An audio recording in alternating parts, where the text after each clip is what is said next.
मैं नरपत सिंह धोरीमना जिला बाड़मेर से निवेदन करना चाहता हूं कि पिछले 2 वर्षों से आदर्श क्रेडिट कोऑपरेटिव सोसाइटी पे जो कार्यवाही हुई है उसके संदर्भ में और कार्यवाही के बाद में सभी निवेशक एवं एडवाइज़र सारे के सारे भयंकर पीड़ित हैं।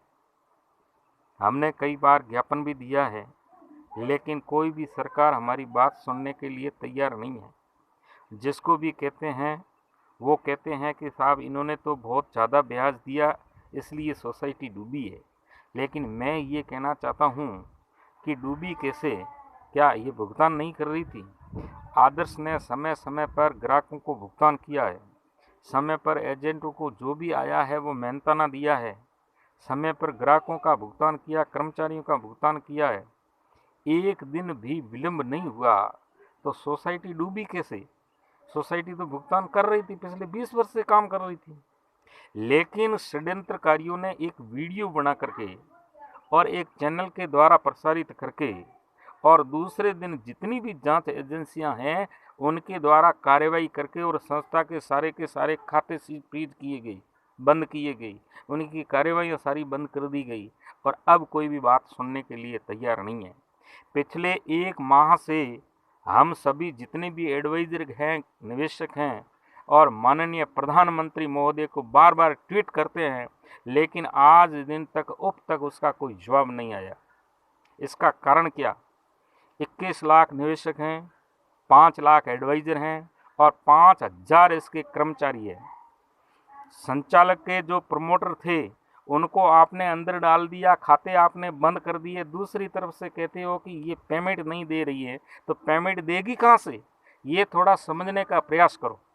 मैं माननीय प्रधानमंत्री महोदय से निवेदन करना चाहता हूँ कि आप एक सच्चे प्रधान सेवक हैं, देशभक्त हैं, तो आपके नीचे इस सोसाइटी से जुड़े हुए कम से कम 1 करोड़ के आसपास में लोग हैं जो आज प्रताड़ित हो रहे हैं, दर दर की ठोकरें खा रहे हैं, बार बार निवेदन कर रहे हैं, लेकिन आज दिन तक किसी भी राजनेता ने या सरकार ने किसी ने ये नहीं आश्वासन दिया है कि आपका समय पर भुगतान करवाया जाएगा। जिस प्रकार से यस बैंक का हुआ, तुरंत ही 15 दिन के अंदर सरकार ने उसको टेक ओवर करते हुए और उस बैंक का संचालन किया गया। तो हाँ, हो सकता है हमारे जो प्रमोटर है बैंक के, उन्होंने कुछ गलतियां की हुई हो, हाँ, तो उसके ऊपर जो भी कार्रवाई करनी है वो आप करिए, लेकिन निवेशकों ने और एजेंटों ने क्या बिगाड़ा है? हमारी सोसाइटी जीवित रहनी चाहिए, बिल्कुल एकदम शुद्ध है, सहकार भारती का नाम उदाहरण का आदर्श है, ये गलत नहीं है। गलत होती तो 20 साल से कैसे चलती? अगर सजा मिलती है आदर्श क्रेडिट के प्रमोटरों को, तो आपके उन रजिस्ट्रारों को भी मिलनी चाहिए, उन ऑडिटरों को भी बराबर सजा मिलनी चाहिए। वो भी गलत थे, वो भी उन्होंने गलत में साथ क्यों दिया? और इस प्रकार की संस्था को चलती हुई देख करके मैं कहता हूँ, जिस प्रकार के माननीय हमारे मंत्री जी ने जो आह्वान किया था डिजिटल भारत, वो मैं कहता हूँ आदर्श में जो कार्य था वो वास्तव में डिजिटल कार्य था। हम 3 साल पहले से आदर्श के बिना 100 रुपये का खाता नहीं खोल पाते थे, बिना आधार के कितनी भी राशि डिपॉजिट आई हो एफडी के लिए, लेकिन हमने एक पैसा नहीं लिया है। ये सच्चा काम हो रहा था, बिल्कुल सही काम हो रहा था, लेकिन अच्छा काम हो रहा था।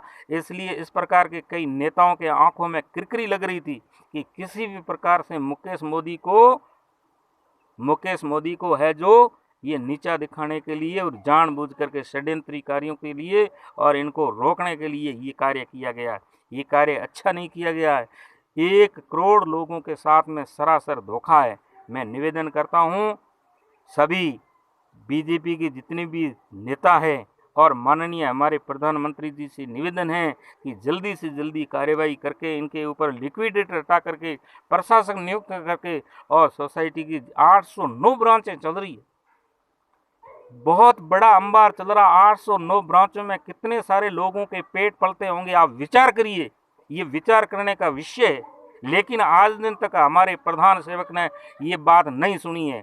लोग कहते हैं हमारे मसीहा है, प्रधानमंत्री जी ऐसे हैं, बहुत बढ़िया हैं, भले हैं, प्रत्येक व्यक्ति की चिंता करने वाले हैं।